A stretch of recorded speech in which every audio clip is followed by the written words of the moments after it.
Greetings and welcome to the channel. Today I want to talk about identity. Not to attack anyone, but to raise awareness. This message is for vanguards of the Caribbean, vanguards of Afro descent. The ones who can see through the distractions, because too often we confuse nationality with identity. And that confusion only keeps us divided, keeps us weak, keeps us vulnerable. Recently, I saw a young artist out of Haiti making waves. He have some catchy music and people seem to be vibing to his music a whole lot. But instead of celebrating the brother, the comment section turned into a debate. Is he Haitian or Jamaican? Which flag does he belong to? Some said his parents are Jamaican, but he was born in Haiti.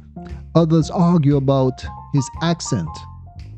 People were more concerned, or seem to be more concerned about his nation or his nationality, the nation he represents, more than the fact that he's an African or an African brother.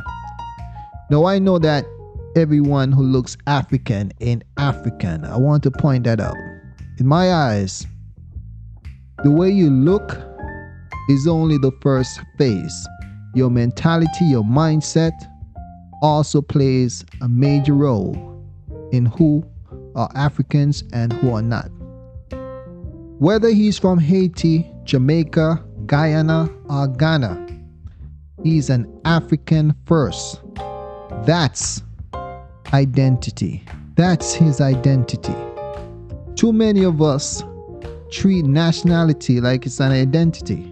Nationality is paperwork. It's government label. It's colonial construct. Identity, however, runs deeper. You are not Jamaican because Britain drew a border around an island. You are not Haitian just because the French colonized and then lost that land. Those are nationalities, political categories. But your identity, that's African. That's Kemet. That's your root. Other groups understand this. Look at the Jews or the Chinese diaspora. Even if they are born in different nations, they don't let nationality erase who they are. They know their identity. They know their identity comes first and nationality comes second. Recently, I saw the president of India visit Trinidad and Tobago. And you should have seen how the Indian people came out in drove. They were so excited because they saw one of them. It was not about nationality.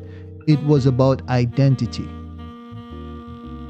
This confusion that we have amongst ourselves is very dangerous because it makes us look easy to divide.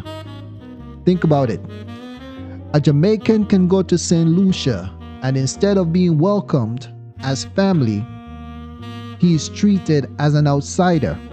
A Vincentian can go to Trinidad and instead of unity, people point out the differences. Meanwhile, a European or Asian can move into the Caribbean, wave their flag, and people welcome them as investors, as friends, sometimes even more readily than they accept their own Black Caribbean brothers and sisters. And why is that? That is because we've been conditioned to divide ourselves by nationality, while others use nationality as a way in. They come waving their passports, offering money or projects, and we accept them, sometimes faster than we accept our own from another country. So the fact that we accept them so readily and so easily, it makes us weak. It means that an Afro-Caribbean brother or sister from across the sea can be seen as foreign. And that division is exactly what outside powers want.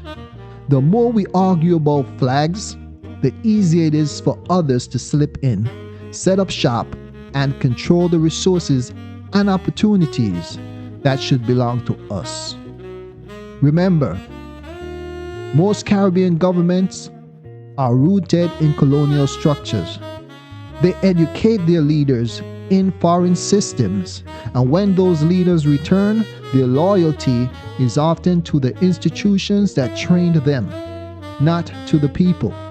So when Afro-Caribbean people are divided, it allows outsiders to step in as mediators, partners, or friends, and too often they end up owning the very things we should control.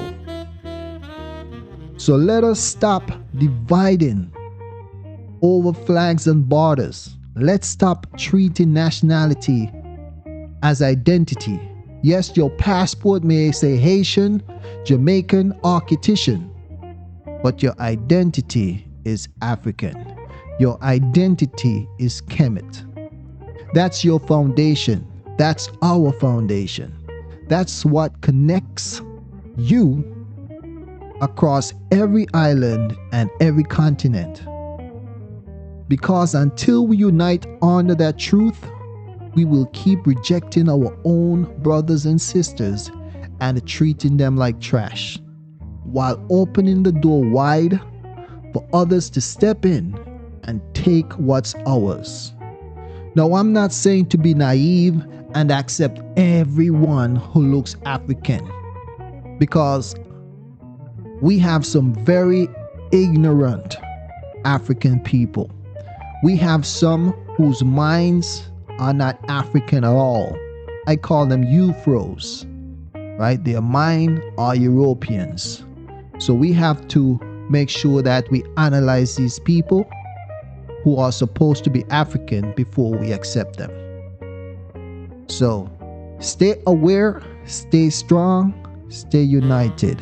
One Caribbean.